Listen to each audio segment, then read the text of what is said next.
November 17, 2015. Memorial of St. Elizabeth of Hungary, religious. A reading from the second book of Maccabees.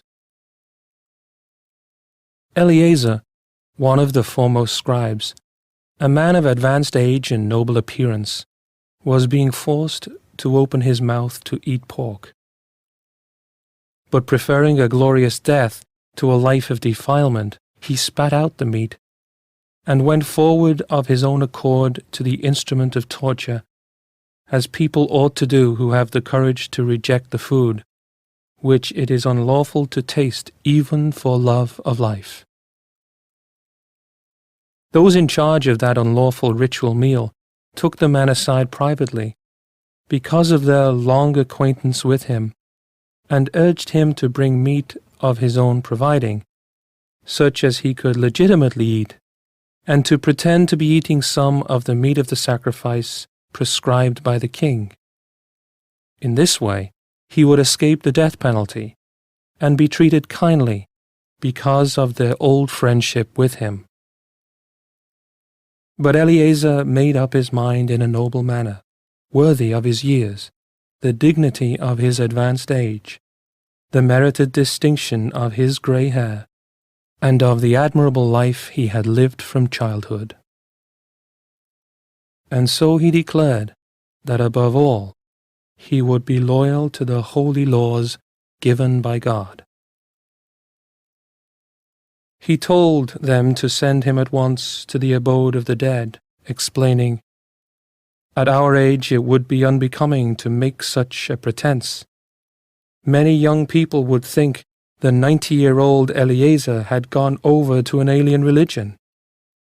Should I thus pretend for the sake of a brief moment of life, they would be led astray by me, while I would bring shame and dishonor on my old age. Even if, for the time being, I avoid the punishment of men, I shall never, whether alive or dead, escape the hands of the Almighty. Therefore, by manfully giving up my life now, I will prove myself worthy of my old age, and I will leave to the young a noble example of how to die willingly and generously for the revered and holy laws." Eleazar spoke thus, and went immediately to the instrument of torture. Those who shortly before had been kindly disposed now became hostile toward him, because what he had said seemed to them utter madness. When he was about to die under the blows, he groaned and said, "The Lord in his holy knowledge knows full well that although I could have escaped death, I am not only enduring terrible pain in my body from this scourging, but also suffering it with joy in my soul, because of my devotion to him." This is how he died, leaving in his death a model of courage and an unforgettable example of virtue, not only for the young, but for the whole nation. The word of the Lord. The responsorial psalm.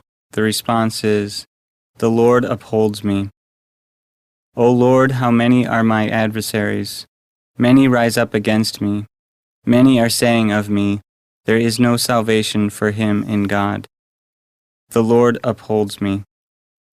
But you, O Lord, are my shield, my glory. You lift up my head. When I call out to the Lord, he answers me from his holy mountain. The Lord upholds me. When I lie down and sleep, I wake again, for the Lord sustains me. I fear not the myriads of people arrayed against me on every side. The Lord upholds me.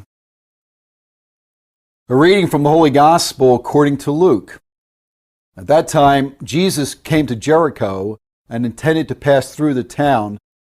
Now, a man there named Zacchaeus, who was a chief tax collector and also a wealthy man, was seeking to see who Jesus was. But he could not see him because of the crowd, for he was short in stature. So he ran ahead and climbed to a sycamore tree in order to see Jesus, who was about to pass that way. When he reached the place, Jesus looked up and said, "Zacchaeus, come down quickly, for today I must stay at your house." And he came down quickly and received him with joy. When they saw this, they began to grumble, saying, "He has gone to stay at the house of a sinner." But Zacchaeus stood there and said to the Lord, "Behold, half of my possessions, Lord, I shall give to the poor, and if I have extorted anything from anyone, I shall repay it 4 times over."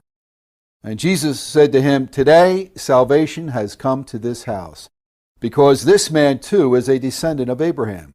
For the Son of Man has come to seek and to save what was lost." The Gospel of the Lord.